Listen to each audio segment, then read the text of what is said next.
दोस्तों की हाल चाल ने जनाब तुसी वेंदे पे हो अपना देश पंजाब टीवी तो मैं थोड़ा मेज़बान मुहम्मद फैसल खरल। अपने चैनल को करना है सबसक्राइब तो बेल आइकन ते करना है प्रेस ताकि अच्छी तो बेहतरीन वीडियो का नोटिफिकेशन मेरे भरावां दोस्तां ते वीरां नूं मिलता रहे। अज भरावां वास्ते एक प्योर नीली का जानवर घरेलू कोई व्यापार लाइन नहीं लैके हाज़र आया वहाँ और बेहतरीन मुल्लां बहुत ही मुनासिब रेट सारा कुछ चेक कर लेना है। मेरे भरावां के सामने कैमरामैन साहब तसल्लियाँ करवा रहे हैं जनाब। मैं दा आर्डर क्वालिटी दूसरा सुबह तकरीबन 10 तो 12 दिन लेंदी है। चेक कर लेना जनाब सारा कुछ मेरे भरावां के सामने हड्डी पुट्ठा खुड्डा सारा कुछ मेरे भरावां के सामने। कैमरामैन साहब तसल्लियाँ करवा रहे हैं जनाब। पिछले दोनों पैर धोते हुए सारा कुछ मेरे भरावां के सामने।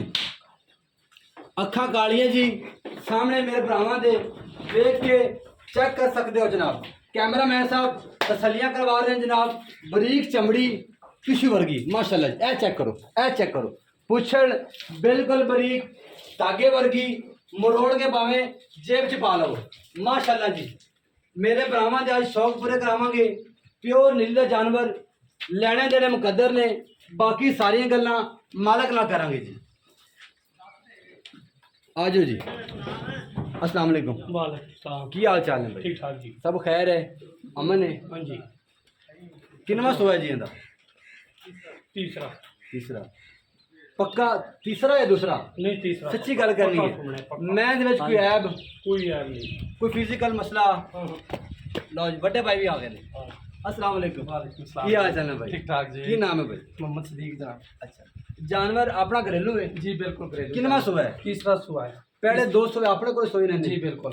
अच्छा दुध कितना कर दी अपने को? तकरीबन 16 17 18 लीटर तक कर दी। 16 17 एक गल करो 16 17 18 ने एक गल तकरीबन इतना ही कर दी रही। 16 के 16 17 कर तो पक्का 16 लीटर पक्का 16 कोई बरात थे ऊपर आके चोल लवे चुवा देंगे जो तैयार होगी सारे मामला होंगे। बिल्कुल। अल्लाह करे कि पहले यही सेल हो जाएगी इंशाल्लाह।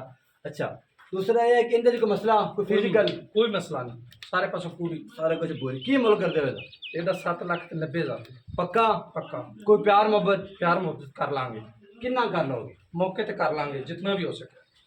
ठीक है वीडियो अच्छी लगी हो लाइक कमेंट तो शेयर लाजमी करना है जनाब।